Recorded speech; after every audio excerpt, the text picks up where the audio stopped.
Welcome back. This is part 2 of my town hall from July 17th, 2024. Anyway, getting back to now the Republican Party and things that they've been lied to or are lying about. So again, I have to bring up abortion because we're not using it properly. There's termination of pregnancy, which any woman should be allowed to have at any time during her pregnancy, for many reasons. First off, as a mother, you have control over your children. You have 100% control over your children. As a father, you have also 100% control over your children. With the absence of a father, then you have the mother who has absolute control over her children until they're adults, until they're 18, or until she writes that they are considered adults and can go off and do their own thing. So ultimately, the known factor is the woman. And normally, if you're trying to get pregnant, you're not going to abort. You're not going to terminate a pregnancy.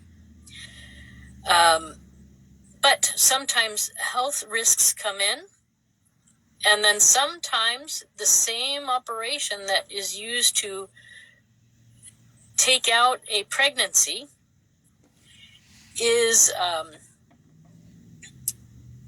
the same operation they use to remove leftover placenta after a birth, whether the birth is premature or full term. And so then somebody, like a young nurse who doesn't know everything, she might be saying something or seeing something that she doesn't understand and is translating it to be, killing of late-term babies. And this is not the case. So this happened to me. I birthed my son, and one day later he died. And sadly, because the hospital had my husband cut the umbilical cord, any life-saving stem cells that would have been passed between me and him had the hospital not advised my husband to cut the cord, but because he cut it, my son's heart could not be repaired by the stem cells, and I was on the verge of bleeding to death. So because the placenta knew that my son was not ready, I think. And because of the separation,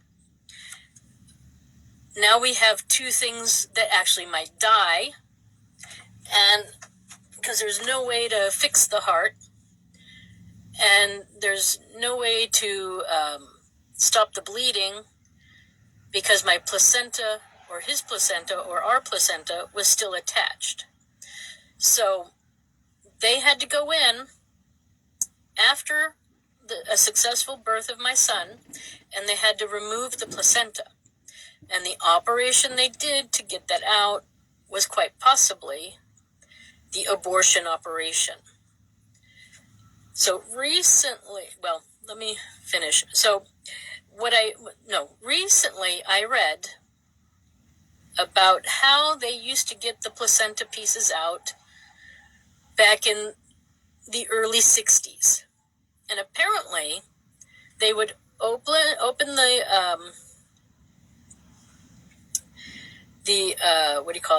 cervix, and they would put their hand in, and then they would peel the placenta away gently. And if it was the whole placenta or part of it, that they would have to make sure that they got all of it out. And it is gross. There's a lot of blood and gook and stuff. Birth is life. So it's all the juices that are inside of us but they're not inside, they're out. And so it's very, birth is not, it's life, but it's also gross. I have to admit, it's pretty gross, The birthing process is gross. I mean, it's beautiful and gross all at the same time. And I don't recommend it for husbands, actually.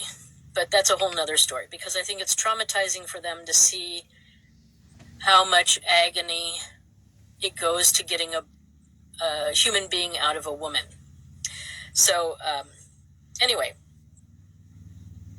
back in those days, they didn't use tools. They just put their hand in and got it out. And although that could also still be a problem, because there could be disease or something, sepsis could happen or stuff like that. So anyways, there's lots of things that can still go wrong. But the point is that then it gets recorded in the documents, and then somebody, a layperson who doesn't know what they're looking at, they might think, oh, that's a late-term abortion. She had a late-term abortion, and, she killed her son and everything. But the son wasn't killed. He died. And the real point is that had the doctors not told my husband to cut the umbilical cord, we now know that the stem cells actually heal people. So it could be that maybe I should have walked around for a while with him still attached to me and having the umbilical cord attached to me while he was out, so that his body would slowly get to the new way of working, from being blood and oxygen coming in through the umbilical cord to it coming in from the outside world, from air. And usually it takes about a month for them to get used to that, for the cycle to slowly change from one way to the other, from the umbilical cord to breathing. But because the cord was cut, there was no way to return to that process where he might have been healed. So first off, I recommend that all birthing doctors everywhere and parents do not cut that cord. You have to wait until the placenta comes entirely out, and then you can do something. Until then, leave the cord attached, leave the baby attached, unless it is really clear the baby is dead, and then other things might have to happen, because the idea is to save both the baby and the mother, and if you can heal it, that would be even better. And doctors don't need to do surgery when you're pregnant. I don't even know if that's real. I think they might be actually lying. What you also need to know is that doctors are no longer taking that oath of the Hippocratic Oath. So they're not really in it for you and me. They're in it for themselves. They're in it for greed, for glory. And that's the other problem. So anyway, whether the baby is inside the body or out, it's the mother and the parents' choice, if there are parents, So that's how it works. That's what abortion is about. So this doctor video that we've got where he's doing blind abortions, not using, not looking, this is all BS. It's, again, Republican entertainment. It's BS.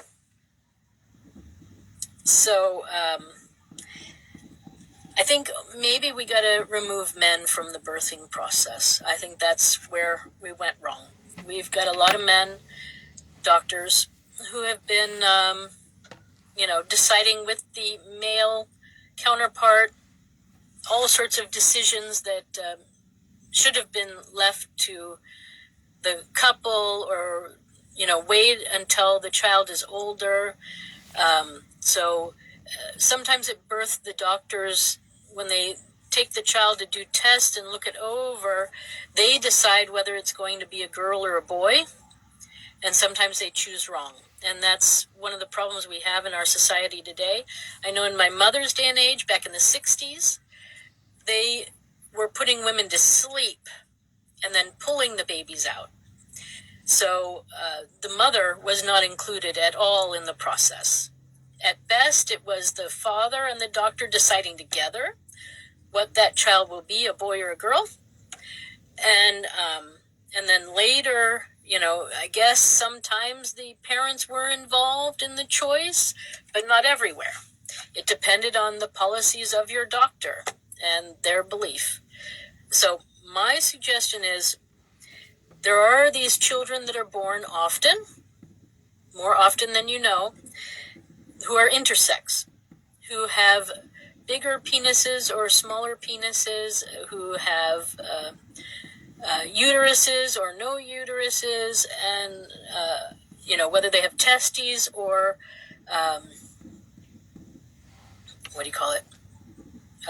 ovaries. I think the best thing to do, because the child may want to reproduce one day, is you don't touch their genitals at all. The minimum you do is around the age of 8 or 9, so that they don't impregnate themselves, because sometimes they are fully intact everywhere and can do that. We vasectomize the penis, because that's 100% reversible. And it probably needs to be checked every year to make sure that the vasectomy is still holding, because as the child grows, things can heal. And it's a very healing time, your youth. So you want to make sure that the intact male part is not going to impregnate the intact female part. So, nature has a way of making us useful at different times of humanity's world. If we happen to be on a spaceship going to another planet, we might want to have people who have both intact sexual parts, so that they can be pregnant while the others are pregnant, and, everybody's doing the same job in mixing their gene pool. So it could be quite practical that the people we would send to Mars would have intact genitalia from both male and female parts, and so that they can be fully functioning humans and produce as many new offspring as possible. So there are times where this is a good thing to continue the human race. And so nature knows what she's doing when she creates intersex people. And the stigma of being intersex needs to go away. You are beautiful. You are perfect, whole, and complete, just the way you are. And, I am, a female, a fully intact female. And I am perfect, whole, and complete, just the way I am. So we need to start respecting how nature has created us.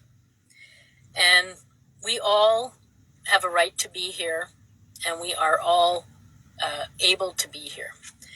So with this new knowledge, I think the fact that it seems quite easy and not brutal at all to be able to open the cervix and take out a baby or a placenta or pieces of whatever. The one thing that they probably really do need to do is when it comes to like cancer cells, like what I had, precancerous cells, they might really have to go in with the abortion operation to scrape out the cancer. I don't know. But anyways, so there's that possibility. Then there might be, and I hate this part of it, and this maybe we have to talk about, USA, is that we might now have families who are actually having a child to produce organs that are needed to be transplanted into another child. whether that child is their own or whether they plan on selling that child's body parts to hospitals. So now this is, I think, crossing the border of ethics. And I don't think that that's really ethical, to make a baby, to use their body parts for another child. I don't know. I mean, okay, men profit from their ability to create sperm. Women profit, I guess, from their ability to make eggs. So, is it wrong? Is it right? It's a slippery slope. But there might be some women or even couples who are doing this on purpose. So this we need to maybe think about as a humanity. Is this acceptable? Is this where we want to be? Transplantation, although it is wonderful and it is successful, you have to keep getting transplants once you start, because eventually that organ will decay and it won't work anymore. Now, they are working on growing from your own cells a body organ that can be transplanted into you, which then that would be 100% you, and there shouldn't be complications, which this might be a solution. But currently we don't have that. And that's sadly what we're seeing as far as people out there getting transplants, is that they need organs. And so organ donating is really big. Plus the doctors, they want them because it looks good, to have it on the hospital record. We do transplants, and then it's also glory for them. We do transplants. I saved that life. I'm great. And but the question is should somebody else lose their life just so that you can have another kidney, or that you can have a uterus, or that you can have breasts? I mean, I think a lot of this breast cancer, I'm sorry to say, but I think that might be just taking breasts off a perfectly healthy woman and putting them onto a male so that he can be a woman. So I think we've been bamboozled, really, with this whole transplant thing, this whole cancer thing. I think definitely get a second opinion on cancers. I think there's something hokey there too.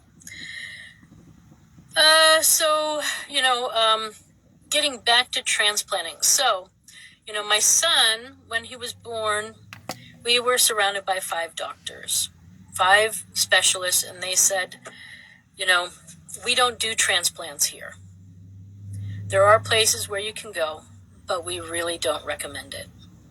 And, at the time I was thinking, geez, if I was in the U.S., they would be doing everything to get me that transplant and, whatever, get him the transplant, of course, and they would be like, going crazy.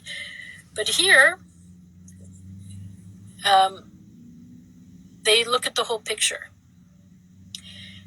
And they knew what was going on with the whole transplant issues. And I thank the Swiss doctors for advising us wisely. We decided not to go the transplant route, the operation route, because there wasn't 100% guarantee anyways. And now that I know that, to think that somebody's child might have been kidnapped just so that my son could have a heart,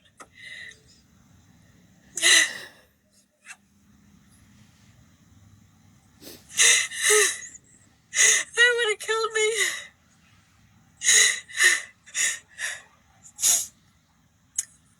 So as painful as it was to have lost our son, I'm happy for the good advice that we got. It was the right choice. I could not live with myself today, knowing that someone else's child was killed so that mine could live. This is not acceptable, what we're doing. The doctors know it. The health care system knows it.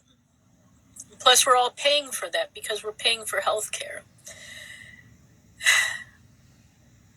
We need to stop this.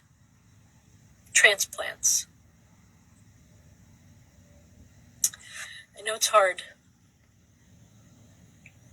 but it's worse knowing somebody else was killed so that you could have a transplant. So, anyway, getting back to the abortion idea, we're still throwing that word around. And, I was talking to a young girl about a month ago, and she said abortion is that abortion pill. And I was like, no, actually it was probably about 4 months ago.